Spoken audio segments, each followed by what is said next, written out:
don't do that. Slate Randall, Eli Drake, Max Dupree, Barnacle Drake. LA Knight, man. Let's talk about it, bro. Is it nighttime? The Rock and Stone Cold Fusion Dance baby gets over. Ben, That's give it to me, man. All right. What's up, bro?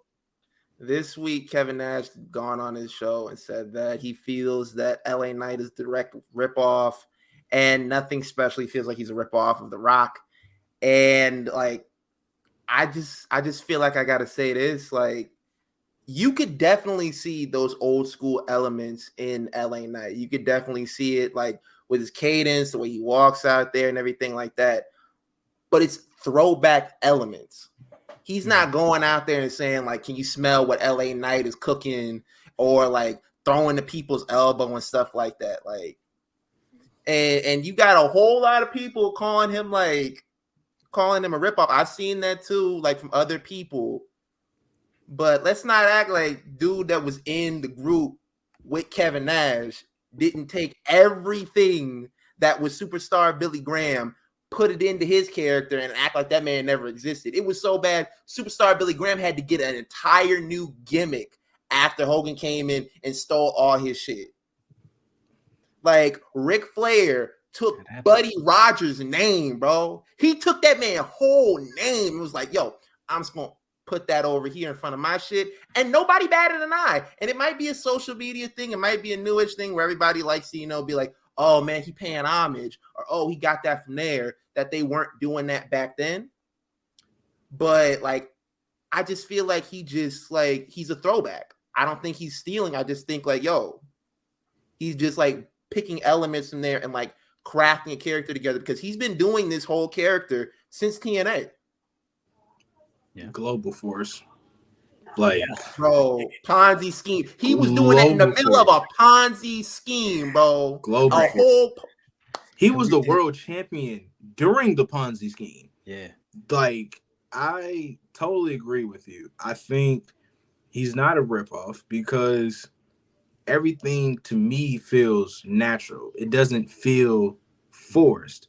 He was the same way when he was on the damn reality show that The Rock was hosting, like, way back when on TNT. Like, he's been that larger than life type character, and I respect it because he stayed true to himself. He may remind you of those certain superstars back in the day, but he's not ripping anything off when everything he's done is be nothing but original. And for Kevin Nash to say some shit like, yo, when was the last time your best friend Paul Levesque won the world title? What was that, 2016? How old was he? Oh, he was old. Oh, man, I don't want to hear Nash isn't talking about he's old, though. He's just saying that he's stealing from The Rock. Well, you stole from Big John Studd, nigga. Like, you want to keep it a band. Like, everybody gets something from everybody else. Like, that's how wrestling goes. He ain't saying otherwise nobody will be doing DDTs and suplexes and even doing collar elbow tie-ups anymore for you wrestling purists out there, you pieces of shit. Like, yo, what are you niggas talking? Hey, yo, man, you really said something right there. He ain't saying nothing to Bullet Club. He ain't said nothing, and he's not gonna say nothing, especially now because the guns are in BC Gold. He gonna keep his mouth shut. He's not gonna say nothing to Bullet Club. Like, he may have hinted, but he ain't gonna say nothing. And also, not for nothing, the whole NWO storyline, Eric Bischoff directly admitted, he's like, I stole that shit from New Japan. I just lifted that shit and just put it over here. They had never seen it before. Like, let's not act like anything in any form of entertainment is original. Let's not act like let alone wrestling, where anything is original. Nothing is new out here. Everything is rehashed, redone. People have gotten inspiration from other people and then put those elements into their character or whatever. Like, bro, you got, like, yo, the other thing, like, people get these characters from movies, music, everything. Like, come on, man. Straight up, Nash. You was out there on WCW wearing FUBU, Jordans, all types of shit. Don't act like you ain't never heard of a remix, my nigga. Like, don't do that. You were Super Shredder. You were literally Super Shredder. You were Super Shredder. You were the new remix version of Super Shredder, man. Come on, dog. That's crazy, my G. That's crazy. No. Let's see. Sheena says Priest won, and he's a couple of months older than Knight. He is. Yeah. He is. Priest was old when he was Punishment Martinez in ROH. Yeah. He was old. He was getting older then. Yeah, he was doing like Hank Hill and shit. My man, talk on it. Yeah, so I don't think that, you know, the age thing shouldn't be an issue, and I don't think the gimmick of LA Knight is an issue. Bro, They've been giving old niggas belts for years. Like, what are you talking about? Like what are we even speaking about right now? Like, listen, the more experienced, the better. He's been champion everywhere else. Yo, Vinny Vegas is for yo, that's funny. Salute to G Nation in the chat. Yo, Vinny, yo, you what was he? Yo, wasn't he Oz? Yo, Yeah, Oz was for shit. Yo, man, Kane was a way better Oz than you. Yes, And he was a dentist before he was Oz. Listen, all right, Kev. Noob says Oscar is a year older than LA Knight. I mean, that's great, but Oscar got titties and shit, and she be cooking, and she's hella funny. So I don't really care to compare her to LA Knight. You know what I'm saying? And she got I'm just saying, I have to finish the story. The end. Cody said winning the world heavyweight title from Seth would not be finishing the story. Oh, really? Because it's not. That's not the title he came back to win. He came back to win the WWE Championship. They didn't even have this shit when I came back. nigga, you need to win something other than Hell in a Cell match. You know what I mean?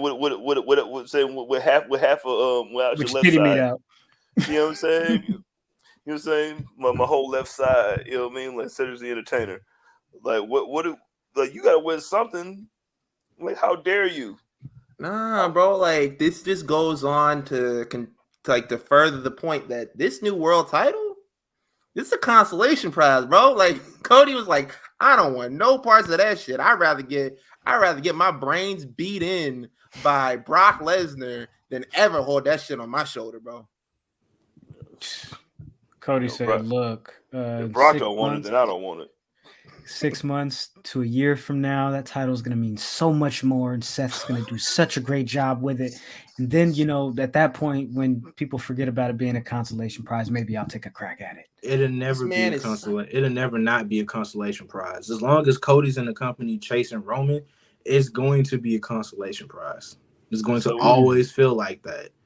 So was the World Heavyweight Championship a consolation prize when Batista then was hanging it, or did somebody? No, that's completely different. No, that's completely different. It's completely different because the circumstance of why we even have this title in the first place is because they too scared to book this man to lose. Or is it because that nigga got 3 belts? Well, they gave them to him. He do have 3 belts or not? I genuinely find it funny that he kept the other 2. Like, he didn't have to, but he kept it, and it's like he keeps stacking them, and he's doing it on purpose to troll people at this point. Yeah, but he got a Paul Heyman to carry it around. I genuinely find that hilarious. I enjoy it. I enjoy that element as well. This is some boxer shit. Like, yo, you're gonna carry in every belt I ever won when I defend this world title. Like, I'm not gonna let you forget what I won. Like, he carried everything. That's hard. No, Paul Heyman carrying everything. He's a belt collector with 1 title. Yeah, it's recognized as 1 championship, but he's still a belt collector. He just got hella colorways and shit. He looked like Kurt Angle in 2009 or 2008 when he was in TNA. He had all the damn titles in one night. Bobby Lashley. Well, Bobby Lashley had like 16 belts on him once. I'm like, okay, Bobby. And a headband. And I was like, okay, you got the headband on too, Bobby? Okay. And then was trying to get the women's title too. He was trying to get the women's title. That was funny. He was trying to really want to fade with the women. Yo. And who had an ODB? If she had it, you know what I'm saying? You know what I mean? Hey, man, we can make a case for that. All right, well, shit, since we